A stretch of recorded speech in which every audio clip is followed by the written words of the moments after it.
Hello बच्चों, hello everyone. देखिए, जे main का जैसे प्रैक्टिस सेट जैसे कि हम कंटिन्यू रखे हुए हैं, तो आज जो है लेक्चर हम लोग स्टार्ट कर रहे हैं बच्चों। जे मेन प्रीवियस ईयर क्वेश्चंस हैं और टॉपिक का नाम है magnetic effect of current. Topic का नाम है magnetic effect of current.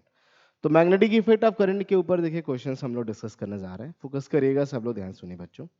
Question number 1, जैसे हम पहले भी बोलते थे कि बच्चों हम लोग क्वेश्चंस पढ़ेंगे, क्वेश्चन को थ्योरी के साथ लिंक करेंगे, फिर क्वेश्चन सॉल्व करेंगे।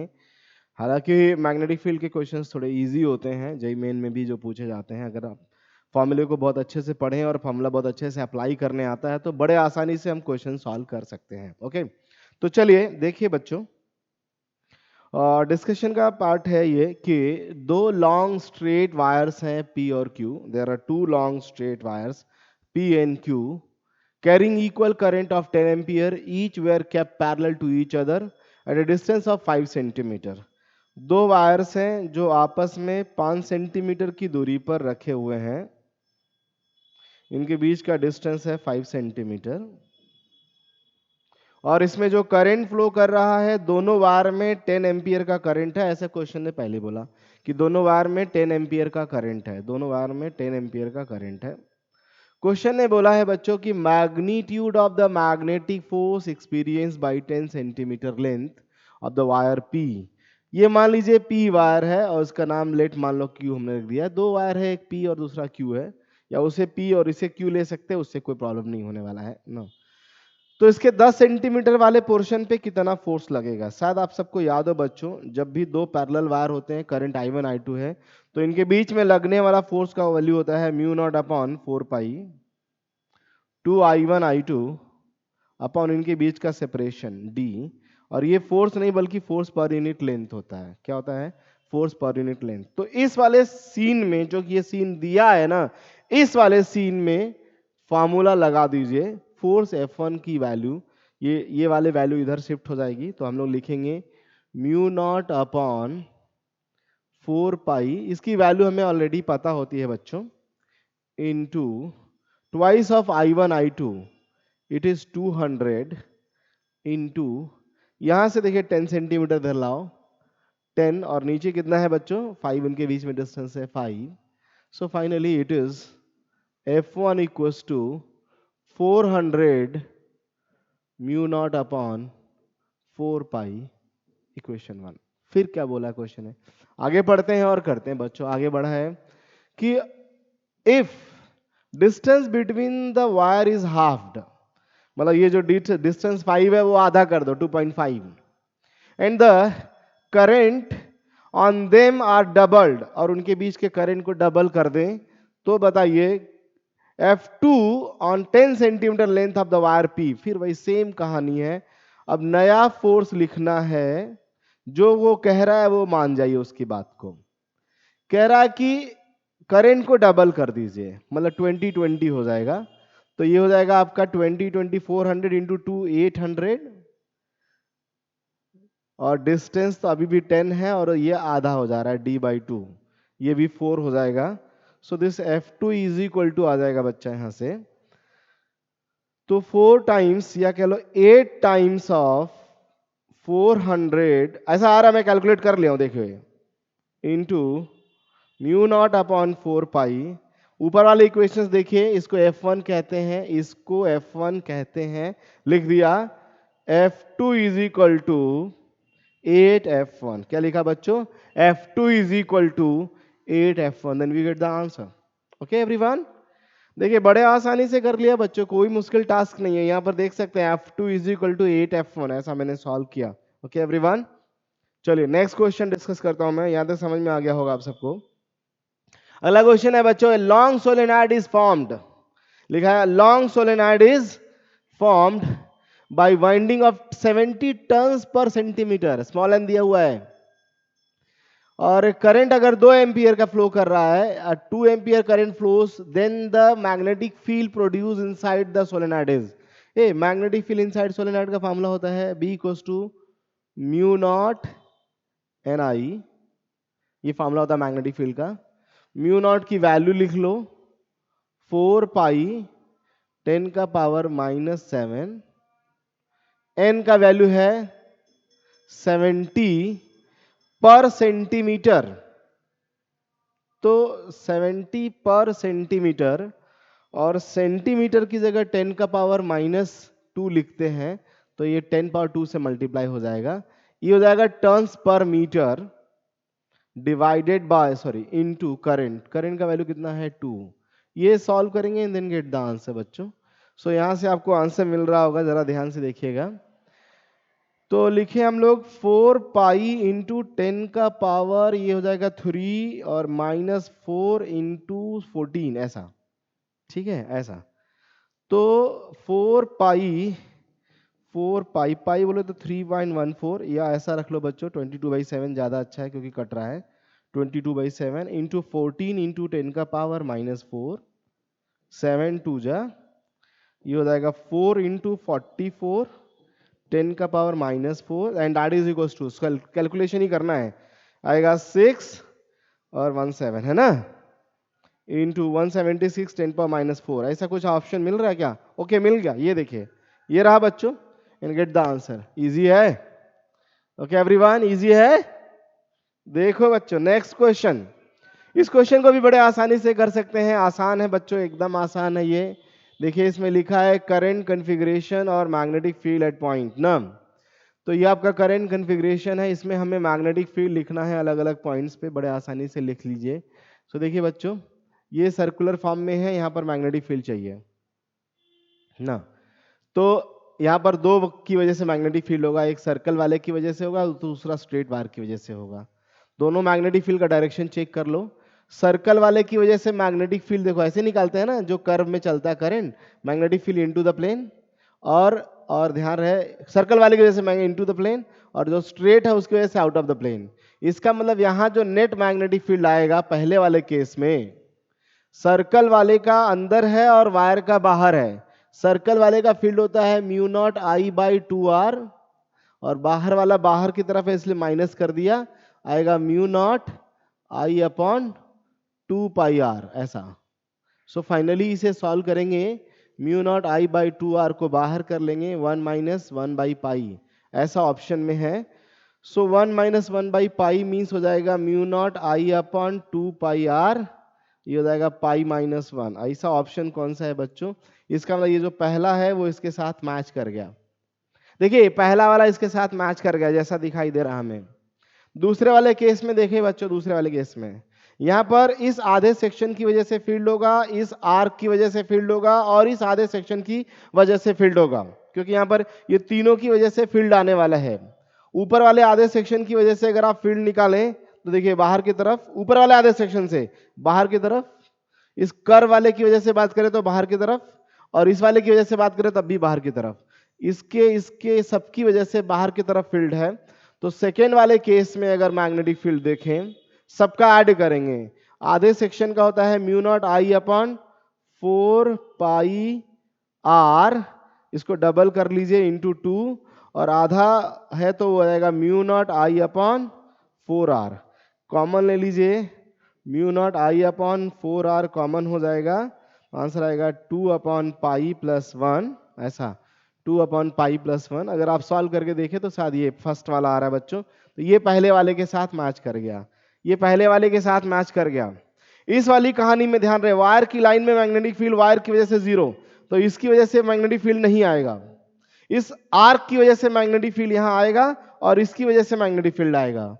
बस इसमें कह लो ये वाला 2 टर्म नहीं आएगा, बाकी सब वही आने वाला है। तो ऐसा अगर वो 2 टर्म नहीं आ रहा तो बाकी सब यही आएगा, मीन्स हम लोग ऐसा टर्म बोल सकते हैं, ये आ रहा है इसका आंसर। सबसे लास्ट वाले केस में अगर बात करें बच्चों, इस आधे वाले सेक्शन की वजह से मैग्नेटिक फील्ड नहीं आएगा, इस आधे वाले सेक्शन की वजह से मैग्नेटिक फील्ड नहीं आएगा, सिर्फ इस आधे की वजह से मैग्नेटिक फील्ड आएगा, और ये मैच कर रहा है इसके साथ।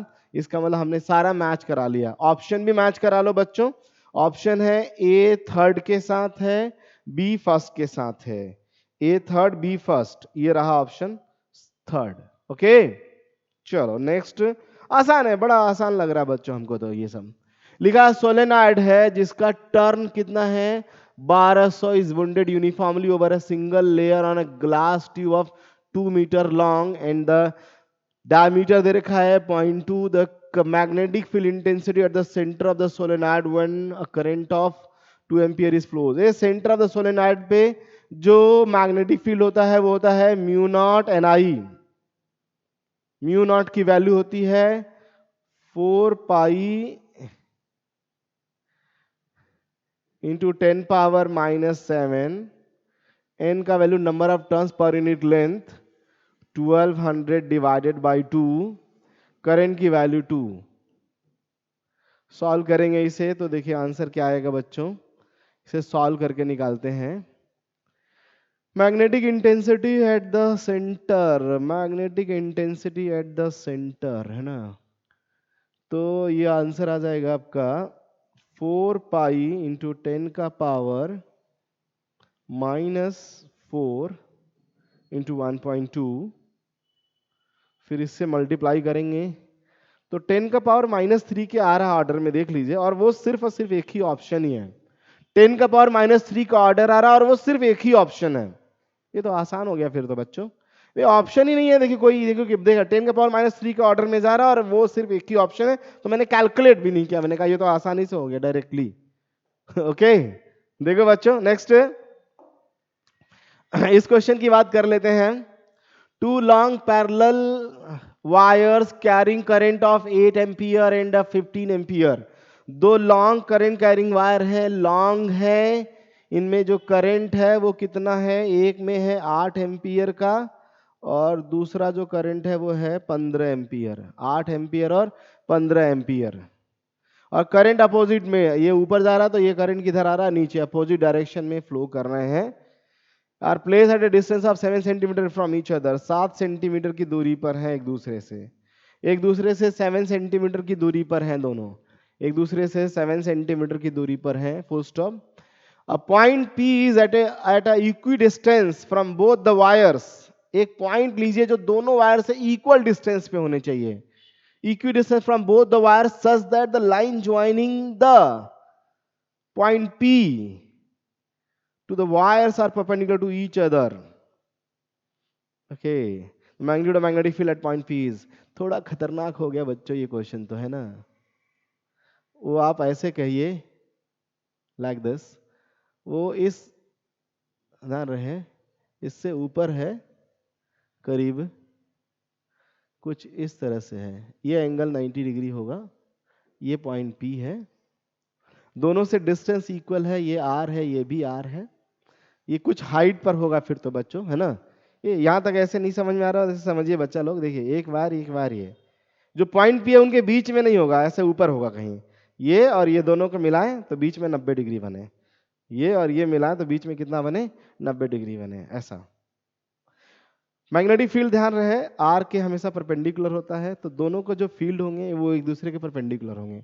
अच्छा, इसकी वजह से अगर हम मैग्नेटिक फील्ड की बात करें, जैसे मैंने मान लो दो वायर हमने लिया बच्चों, ऐसे समझिएगा सब लोग ध्यान दीजिए, ये देखो बच्चों दो वायर है, देखिए दो वायर है, इसकी वजह से मैग्नेटिक, मान लो इसमें मान लो ऐसे इधर करंट आ रहा है, इधर आ रहा है करंट, इधर मेरी तरफ, तो इसकी वजह से मैग्नेटिक फील्ड जो होगा, मेरी तरफ करंट आ रहा है तो इस पॉइंट पे जो लाइन हमने ड्रॉ किया उसके परपेंडिकुलर ऐसे इधर आएगा, और इसकी वजह से क्योंकि इसमें करंट इधर, इसमें करंट इधर आ रहा है, उसके अपोजिट में, दोनों के परपेंडिकुलर ना, तो इसकी वजह से जो मैग्नेटिक फील्ड आएगा वो इधर जाएगा, तो इसकी वजह से जो मैग्नेटिक फील्ड आएगा वो इधर जाएगा, है ना, ऐसे।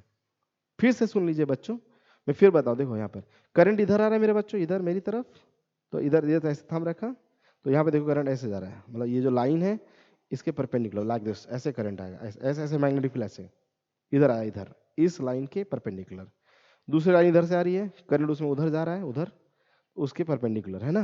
देखिए तो अगर फिर से देखो, इसके इधर करंट इधर जा रहा है, करंट इधर आएगा, मेरी तरफ आ रहा है करंट, तो लाइन ऐसे परपेंडिकुलर, लाइन ऐसे हो, करंट ऐसे हो गया, और इससे अगर इधर इस पॉइंट की बात करें तो करंट उसमें ऐसे जा रहा है, इसके परपेंडिकुलर ऐसे हो गया।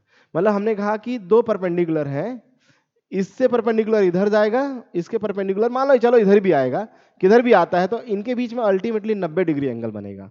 मतलब आप कह सकते हैं कि दोनों का जो फील्ड होगा बच्चों, दोनों का जो फील्ड होगा, अगर हमें नेट फील्ड निकालना है तो लिखेंगे b1 का स्क्वायर प्लस b2 का स्क्वायर, क्योंकि उन दोनों के बीच में एंगल कितना बन रहा है, 90 डिग्री है। सो एक का फील्ड कितना होगा, कोई भी एक का फील्ड अगर निकालें आप, B1 का फील्ड आएगा mu not I upon 2 pi R. ये डिस्टेंस अगर r है तो 2 पाई r ऐसा डिस्टेंस लिखेंगे। 2 पाई r ये डिस्टेंस लिखा बच्चों हम लोगों ने। तो यहाँ से आंसर आना चाहिए, इसको अगर हम लोग इसमें पुट कर दें कि दोनों इक्वल ही है, आएगा B1 root 2 means mu not I upon 2 pi r root 2। अब वैल्यू जरा चालाकी से पुट करना होगा थोड़ा, है ना, वैल्यू जरा चालाकी से अच्छा दोनों में करंट सेम नहीं है, okay okay okay okay okay, just a minute बच्चों, दोनों में करंट सेम नहीं है, एक में I1 है एक में I2 है, तो आपको यहां पर ये लिखना पड़ेगा, जो कॉमन वर्ड है वो बाहर करो, mu naught I1 upon 2 pi r, ये कॉमन यही होगा, बाकी रूट ओवर हो जाएगा I1 स्क्वायर प्लस I2 का स्क्वायर, ऐसा रहेगा ना। तो ये वाली वैल्यू हो जाएगी mu naught I upon 2 pi r, sorry I नहीं रहेगा, है ना, यहाँ पे आएगा रूट ओवर 15 का स्क्वायर 225, 15 का स्क्वायर प्लस 8 का स्क्वायर 64, सो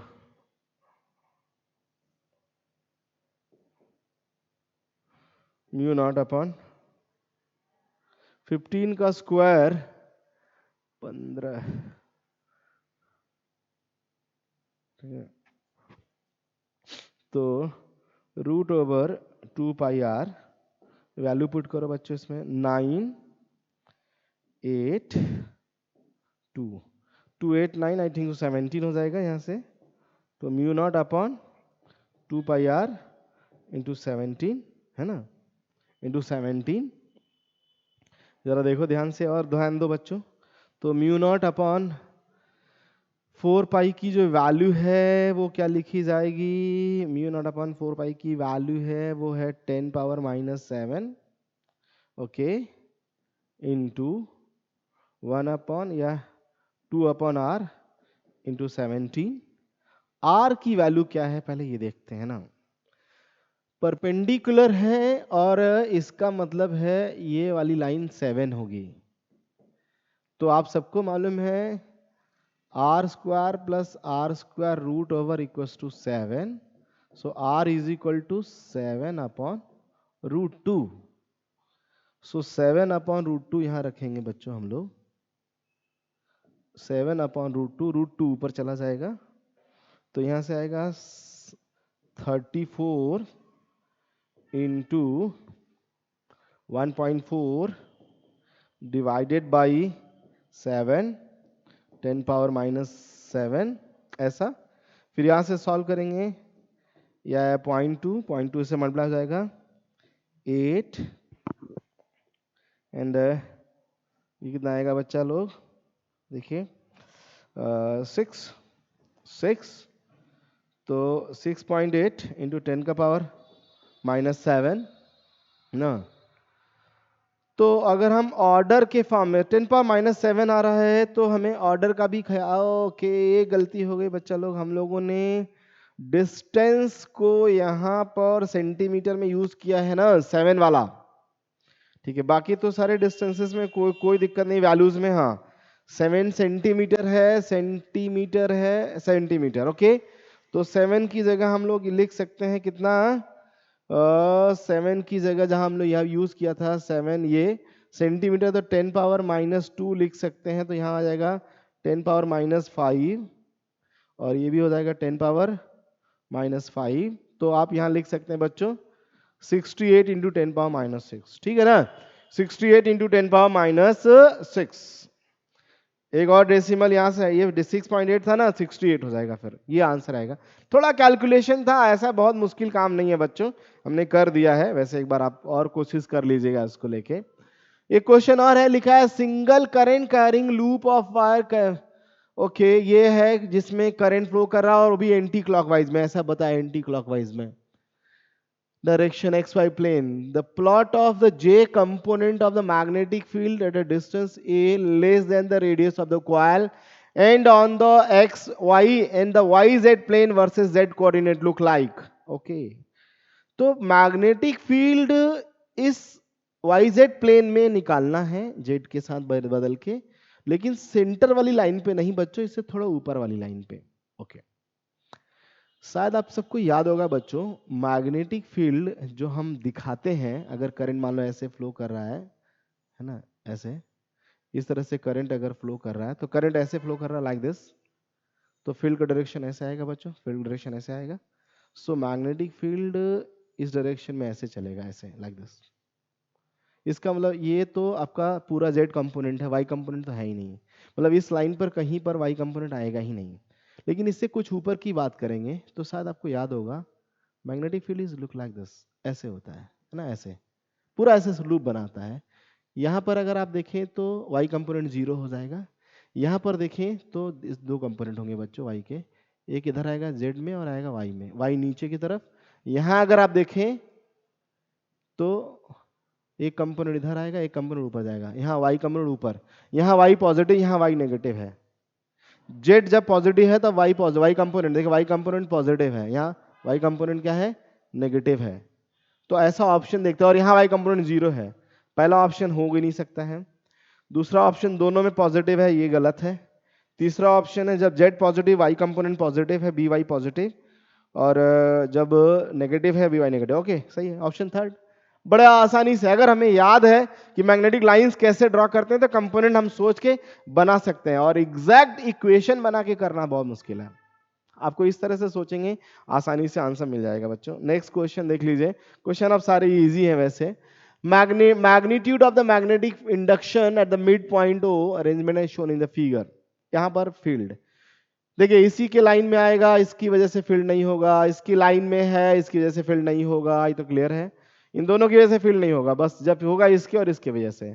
ये क्या है, इसकी वजह से अगर हम देखें तो फील्ड आएगा आउट ऑफ प्लेन, इसकी वजह से देखें तो फील्ड आएगा आउट ऑफ प्लेन, दोनों का फील्ड ऐड होगा, और डिस्टेंस यहाँ से a/2 होगा, तो हम लोग लिख सकते हैं mu not I upon 4πr की जगह a/2 का डबल, क्योंकि दोनों आउट ऑफ प्लेन है, दोनों फील्ड क्या है बच्चों, आउट ऑफ प्लेन है, दोनों फील्ड क्या है, आउट ऑफ प्लेन है। ऐड करना है तो डायरेक्ट 2 से मल्टीप्लाई कर दिया।